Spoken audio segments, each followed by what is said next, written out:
জয় জগন্নাথ। আজকে সোজা রথে বিকেলবেলাতে আমরা বেরোবো রথ দেখতে। একদম রেডি হয়ে নিয়েছি, অনেকে আছি আজকে আমরা একসাথে। আজকে সত্যি সত্যি অনেকে আছি, প্রত্যেকবারই আমাদের প্ল্যানিং হয় আজ অনেকে যাব কাল অনেকে যাব নিয়ে ছোট হয়ে যায় গ্রুপটা, বাট আজকে গ্রুপটা অনেকটা বড়ই হবে। আর মা সকাল থেকে ফল কেটে রেখেছিল, আমার খাওয়া হয় সকাল থেকে না দুপুর বেলাতে। আমি খাই আগে, মানে হয় না রথের দিন ফল খেতে হয়, কাঁঠাল খেতে হয়, আর কাঁঠাল আমার পছন্দ না, আমটা খেয়ে নিই। এত বড় এখন না আম আমি আর কাটলামও না, কারণ আমার ঘুম থেকে উঠতে উঠতে দেরি হয়ে গেছে। এটা খেয়ে আমি বেরিয়ে যাব, এখানেই থাক। আর বেচারা বেদানার রক্ত এটারই কম, এটা খেয়ে কি রক্ত হবে, সাদা ফ্যাকাশে কালার।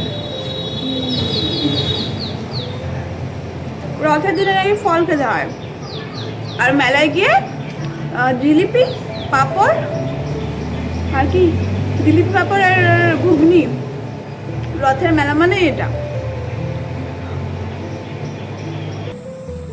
খেতে খেতে বাইরে এলাম, ঘরে কি বিভৎস গরম, গুমসানি একটা গরম চলছে। আর আমার চাকু দিয়ে কাটার ধৈর্য ছিল না, ঘোড়ায় ধরে খেয়ে নি, কারণ এক্ষুনি বেরোতে হবে আবার।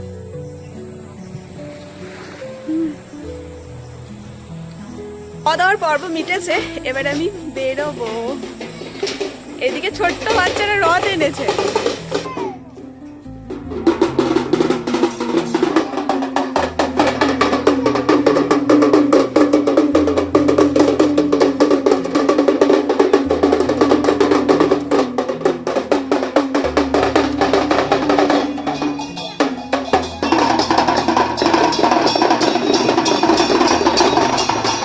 এটা আমরা একসাথে মেলা থেকে কিনেছিলাম।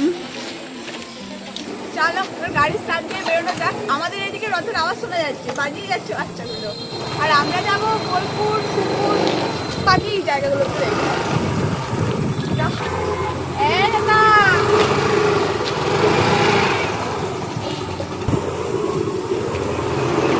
রাতের পথে যেতে যেতে আজকে সকালের দোকানের পর্বে ঘুরে আসি চলুন। এই যে যে সমস্ত জিনিস অর্ডারে ছিল সেগুলো চলে এসেছে, এবার সেটা মিলিয়ে মিলিয়ে নিয়ে নিতে হবে আর পেমেন্ট করে দিতে হবে। সানরাইজের জিনিসপত্র চলে আসলো অর্ডারে, কিন্তু এত দাম বেড়েছে, হলুদ থেকে শুরু করে লঙ্কার গুঁড়ো প্রচণ্ড পরিমাণে। যেটা হয়তো আমাদের 22 টাকা 20 টাকা 21 টাকা কেনা পড়তো, সেগুলো এখন 27-28 টাকা করে প্যাকেট কেনা পড়ছে। মানে প্রচুর পরিমাণে দাম বেড়ে গেছে, জানি না কি হবে। হ্যাঁ, প্রথম বিক্রি করতে একটু সমস্যা হবে কাস্টমারদেরকে বোঝাতে। কারোর দোকানে যদি পুরোনো জিনিসগুলো থাকে আগেকার, তারা সেই পুরোনো দামে যখন বিক্রি করবে আর আমরা যখন নতুন দামে, তখন একটু সমস্যা হবে। আর একটা সমস্যা হচ্ছে যে আমার নিজের মনে রাখার সমস্যা। এই যে ধরো এটা আগের দামে আমি বিক্রি করেছি একটা দাম, এখন নতুন দাম আমি বারবার ভুলে যাবো, আমি বারবার পুরোনো দামে বিক্রি করবো, লস। আর এদিকে সবজি থেকে কিছু শুকনো জিনিসপত্র পচে যাচ্ছে খুব বেশি, বোধহয় বর্ষার জন্য। যেমন শুকনো লঙ্কা একটা সাদা সাদা ছাতকুড়া পড়ে যাচ্ছে, এগুলো হচ্ছে ভীষণ সমস্যার ব্যাপার, সমস্ত সময় গুছিয়ে গাছিয়ে রাখতে হয়। আর আমরা যেতে যেতে বারবার বৃষ্টি চলে আসছিল, তাই যেখানেই জায়গা পাচ্ছিলাম একটু করে দাঁড়িয়ে পড়ছিলাম।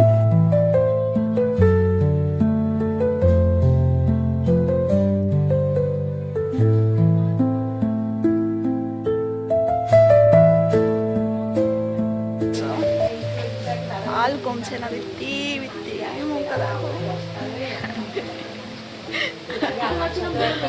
তুই চাপবি, আমরা কি যাবো না, সবাই চলে যাচ্ছে। চলো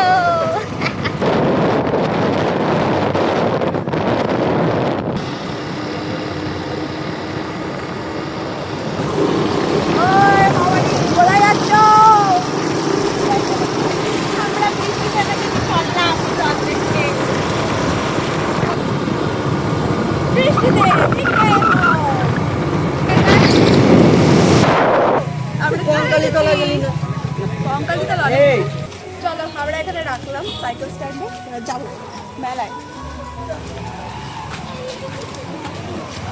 স্ট্যান্ডে গাড়িগুলোকে রেখে আমরা এবার একটু পথ হেঁটেছি মেলায় যাওয়ার জন্য। আর ছাতা এনেছিলাম, কিন্তু মেলায় ছাতা নিতে ভুলে গেছি। যখন দমকা বৃষ্টি আসছিল আর ভিজিয়ে দিয়ে যাচ্ছিল, তখন মনে পড়েছে ছাতাগুলোর কথা। আর এই দেখো, এই হচ্ছে মেলা আর ওই হচ্ছে মেঘ। এখনো রথ এসে মেলা স্থানে পৌঁছায়নি, রথ ঘুরছে গ্রামে গ্রামে। আর আমরা যেহেতু দলে অনেকজন একসাথে ছিলাম, তাই আস্তে আস্তে মেলার দোকানগুলোতে ডু দিতে শুরু করেছি। আসলে একসঙ্গে অনেকে থাকলে যেমন মজা হয়, তেমনি সময়ও লাগে অনেকখানি। যে যার পছন্দের মতন দোকানে দোকানে জিনিস কিনবে, সবার জন্য ওই অপেক্ষা করতে গিয়েই সময়টা বেশি ব্যয় হয়। আর এই যে ছোটবেলায় না মেলা থেকে প্রচন্ড পরিমাণে চশমা কিনতাম, এগুলো হচ্ছে ছোটবেলার আবেগ। আর আমি দেখতে পেয়েছি অনেক ব্যাগ ক্লিপ, যেগুলো এখন খুব একটা আর দেখা যায় না, কিন্তু আমি ছিলাম সবার থেকে দূরে দূরে। বিভৎস গরম লাগছিল, ভালো লাগছিল না মোটেও। তবেই দেখো আমার মন ভালো করার জিনিস, হ্যাঁ বয়স বেড়েছে, কিন্তু মনের বয়স মোটেও বাড়তে দিইনি আমি।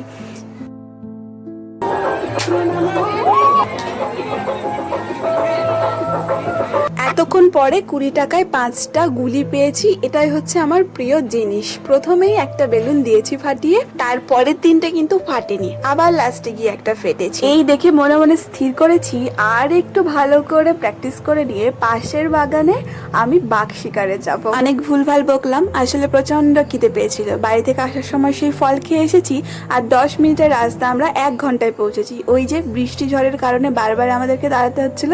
আর এসেই প্রথমে খেলাম ঝাল ঝাল ফুচকা। এত এক্সট্রা ঝাল ছিল যে আমার তো অবস্থা খুব খারাপ, কারণ আমি ঝাল একেবারেই খেতে পারি না। এখন তো একটু আধটু শিখে গেছি ঝাল খাওয়া। আর এদিকে চূড়ান্ত বৃষ্টি এসেছে। আমি যেই একটা দোকানে বসেছি, সেখানে দেখি এরকম একটা ছোট্ট হ্রদ বানানো রয়েছে তাদের বাচ্চা মেয়েটির জন্য। আর যে যার মতন এই দেখো দোকানের আস্তানা নিয়েছে বৃষ্টি থেকে বাঁচার জন্য। আবার বৃষ্টি, বৃষ্টি কমেছে বলে আমরা একটু বাইরে বেরিয়েছি, আবার ঝড়।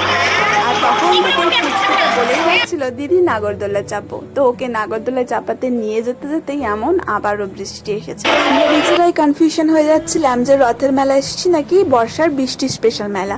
তবে ছোট থেকেই দেখে এসেছি উল্টো রথ বা সোজা রথ হোক না কেন, বৃষ্টি সেই বিকেলবেলা থেকে ঠিক হবেই।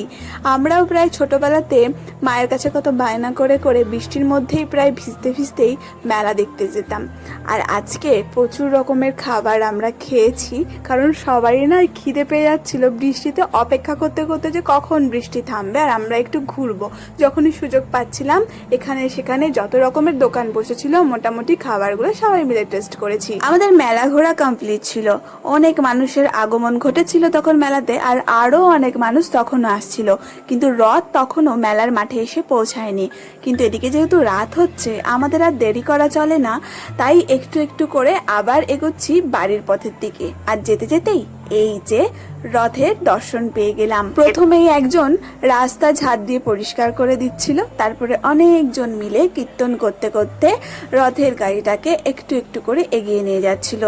এই রথের সঙ্গে বহু মানুষ থাকে এই গ্রামের এবং আশেপাশের জায়গায়, কিন্তু এবার যেহেতু এত বৃষ্টি হচ্ছে, দমকা দমকা বৃষ্টি, সেহেতু মানুষজন রথের সঙ্গে অনেকখানি কম ছিল। আর এই দেখো আমি ভিডিও করতে গিয়ে গাছের ডাল সরাতে গিয়ে আমাকে ভিজিয়েই দিয়েছেন উনি। রথ চললো মেলার মাঠে আর আমরা চললাম বাড়ির পথে।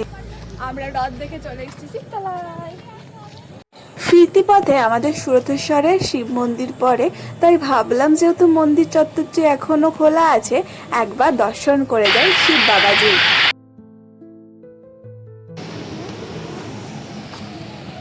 উলিয়ে বাবা লে, একদম হামি।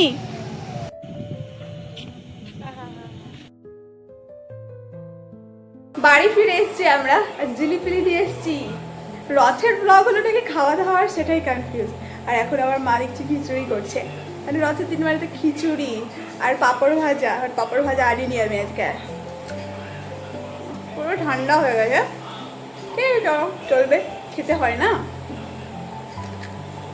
দেখো ওদের সেই ডগি আমার কাছে চলে এসছে ভুলে। মেলা থেকে আজকে কেনার মধ্যে আমি এটা কিনে এনেছি, সাইড ক্লিপ। ভালো না বাবা লিয়ে বউনি টেটে কইলি দি, রাত পেরোতে দেবে না যদি রেখে দিই। টাটা। আজকে বিকেল থেকে আমাদের একটু বেশি চাপ ছিল, কারণ মা ছিল দোকানে আর বাবা বোন গেছিল একটি দরকারি কাজে। আমি চলে গেছিলাম হ্রদ দেখতে ঘুরতে।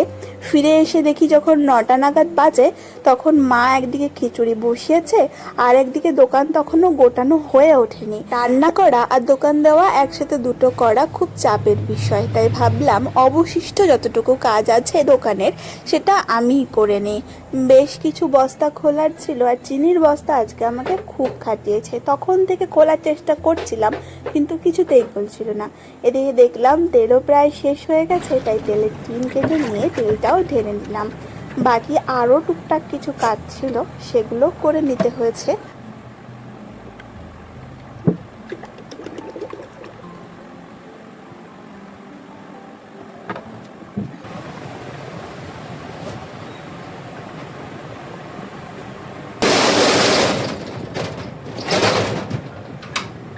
দোকানটা মোটামুটি গুটিয়ে একটা পার্ট বন্ধ করে দিয়ে এসেছি আমি। কি কি লাগবে সেটার ফর্দ করে রেখেছিলাম সকাল থেকে মোটামুটি, আর একবার জাস্ট দেখে নিই। নুন, আলু, পেঁয়াজ, সরষের তেল, ডিম, আর কিছু কি লাগবে।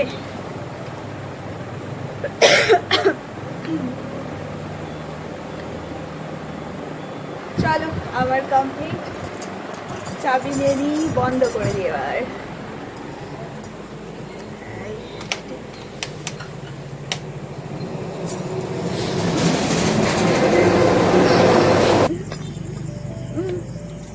চলে এলাম দোকানটা বন্ধ করে দিয়ে। আজকের আমাদের ঘোরাঘুরির পার্টটা ভালো হয়েছে, কিন্তু ওই বৃষ্টির ছিটে ফোটা পড়ে আমার যে সাউন্ডটা পরিষ্কার আসছিল কথার, ওটা আবার গেছে ক্যাচ ক্যাচ হয়ে। এবারে ঠান্ডাটা লেগেছে একটু একটু, কিন্তু রাতে সবাই কেমন মজা করলে ভালো না? পাঁপড় ভাজা খাওয়া হয়েছে? আমি পাঁপড় ভাজা খাইনি আজকে, কিন্তু ভালো করেছি। পুরো অন্ধকার হয়ে গেছে আমার চারপাশটা, মাঠটা পুরো অন্ধকার হয়ে গেছে। চলো বাড়ি যাই আজকের মতন, গুড নাইট।